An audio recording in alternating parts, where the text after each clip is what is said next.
What's going on, everybody? Mock389 here to talk about the RS43 again. Today we're going to be talking about fuel line routing and what's the best way to route it. There's a bunch of ways of how to route this thing, a bunch of different tanks you can buy. I kind of like to use the original tank.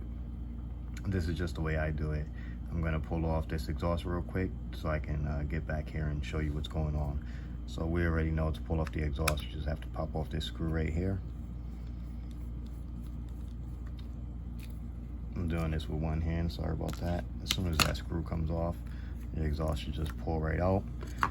And when your exhaust pulls out, I'm gonna pull this off so it doesn't interfere with what we're looking at. So we're looking at the fuel line right here. And as you can see, this is your handle, so you can pick up your RS4. And on this side is your gas tank, and here's your gas tank post. As you can see, my fuel line is coming out of my carburetor, and it goes in between the posts. What's going on, Peter? Is going on in between the post, and then it wraps around the post, and then it goes into the nipple. You can't really see because the post is in the way.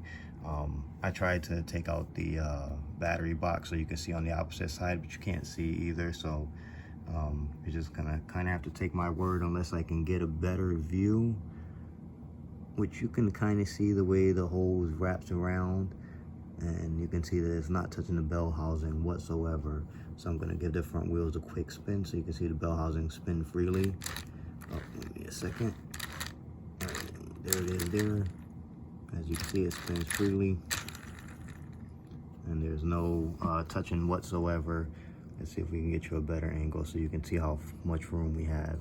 As you can see, there's the bottom of your gears from the bell housing. You can't even see the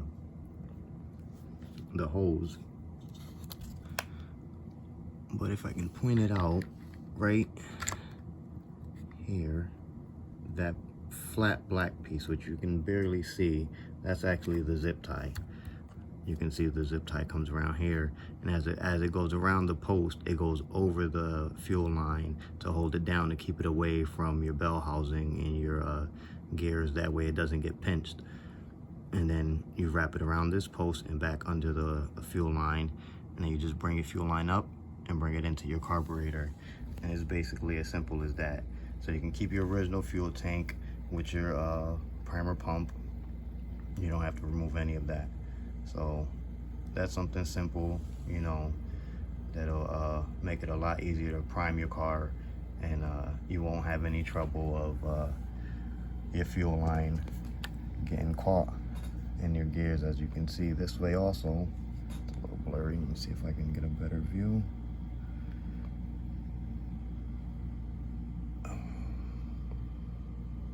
Okay, so that's as good as it's gonna get from here. As you can see the fuel line actually right there. It kind of goes right under, I don't know, what is that, your first gear?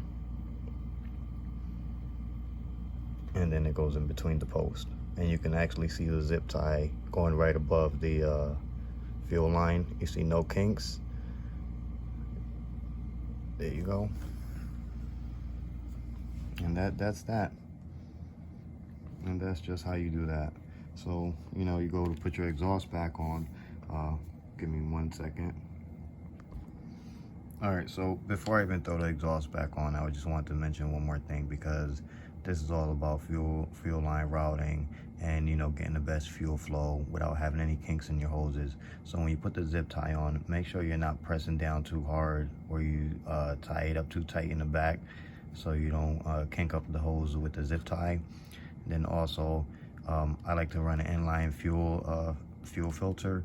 And one thing about this is when people usually put it in, I see a lot of people, and I also ran it backwards, especially this particular style that has a basket in it. I'm gonna pull out the basket now. You can see I already disconnected it from the carburetor, and I already unscrewed it. So as I pull it out, you're gonna see the basket fall right out. Oh, and there's the basket there. Let me just get that out of there. All right, so in the basket, you don't want to run it this way because, you know, there's a wall there, and then, you know, you don't have much room. It is going to filter, but you don't have much room from the cylinder walls to your mesh walls to filter. Personally, you want your fuel to go in this way so your basket can catch your gunk, and then you can clean out your basket, you know, So your fuel is going to flow in here and it's going to come out of the mesh, fill up your canister, and, you know, go into your carburetor. And that's one thing that's going to help your fuel flow and not, you know, have any hiccups. Another thing I wanted to point out is that when you do run an inline fuel filter like this, if you try to straighten out this hose here, which I'll show you in a second, pushing it down too far will kink up the hose down here. So when you do run this and you're trying to get this part here to be straight, you know, thinking you're gonna get, you know, better fuel flow, you're gonna kink up down here, and then you're gonna have so much trouble getting this car to run, especially at high speeds. So you want to make sure that you run this up, not too much to kink this so much, but enough to where you get a nice curve here.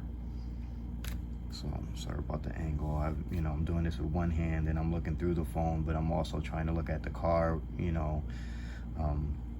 Anyways, so there's your tip there, and I'll put the exhaust back on now, and I'll give you a tip on putting the exhaust on if you never have done it. And here's a similar style filter, just the internals are different. It doesn't have a basket in this one. This one is much bigger, obviously. So in this one you have the cap here, which, you know, your screen goes in, then your O-ring goes on top of that. And I've seen people flow fuel through this way, which you don't have much room. So if it starts to clog up, you know, your screen is literally sitting on that hole, and you have that little nipple.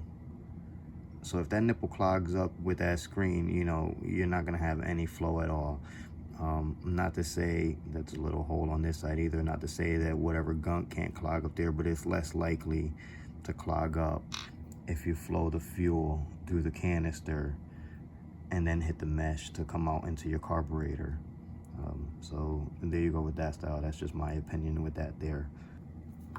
And here's my one tip with the exhaust. Just put your exhaust pressure line on first and make sure you hold it however you can this way before you slide it into your header coupler, you know, because when the hose falls behind there, you're gonna have to grab a you know, pair of pliers, needle nose, or tweezers just to grab it out. You can use flathead or something, but you know, it becomes a pain.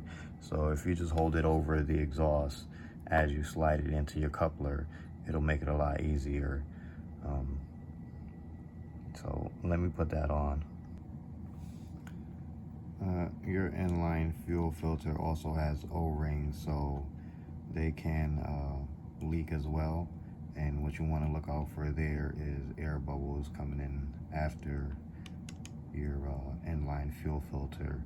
So you'll see a nice stream here. It'll come in here, and then all of a sudden you'll have bubbles coming out of here. And then also, if your fuel line is pinched down at the base of the gas tank, anywhere before your inline fuel filter, you'll actually see bubbles going into the inline fuel filter. So don't forget to watch out for that as well. All right, guys, that's about it. She's all back together. Exhaust pressure line is back on. Fuel line is back on. As long as you don't have a fuel tank leak or a leak in your engine itself or your exhaust manifold or coupler, you should be pretty much good to go. Also, this is a composite manifold. They form cracks and stuff like that. So if this cracks somewhere, it could also, you know, cause a problem itself. But hopefully you guys learned something. My next video will be talking about all the hop-ups done to the vehicle to get it to the point to where it is now. So that's about it. Give you a quick view of it. A nice little spin. All right, have a good night, guys. It's getting late here, so hopefully you guys have fun ripping the road and just burning mad nitro.